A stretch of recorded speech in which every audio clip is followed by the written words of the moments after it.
કોઈ પણ માણસને પૂછશો ને, વડીલો હોય ને, યુવાન હોય ને, ત્યારે માણસને બધી વસ્તુની પાછળ એની દોટ હોય, પૈસો, પદ, પ્રતિષ્ઠા. પણ એક વખત માણસ જ્યારે 25 પાર કરે ને, જીવનના ઘણા બધા અનુભવો લઈ લીધા હોય ને, વ્યક્તિ 50, 55, 60 વર્ષનો હોય ને વડીલ, એને તમે પૂછજો, જીવનના એને બધાય ચડાવ, ઉતાર ચડાવના બધાય, દુઃખ સુખના બધાય અનુભવો લઈ લીધા. ગરીબીએ જોઈ લીધી ને પછી મહેનત કરીને સાહેબીએ જોઈ લીધી. એ બધું જોયા પછી કોઈ વડીલને તમે પૂછો કે જીવનમાં સૌથી મોટું સુખ કયું, તો એ વડીલ એમ જ કહેશે કે સંસ્કારી દીકરા દીકરી હોય એ જીવનનું સૌથી મોટું સુખ છે.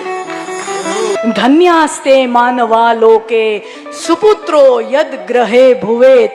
આપણું શાસ્ત્ર શું કહે છે કે જેના ઘરે, હા, અને આપણે વિચારવાનું, જો આપણા ઘરે આપણા સંસ્કારી સંતાન હોય, સંસ્કારી દીકરો કે સંસ્કારી દીકરી હોય, તો સમજી લેવાનું કે તમે કળિયુગમાં પણ સતયુગમાં જીવી રહ્યા છો.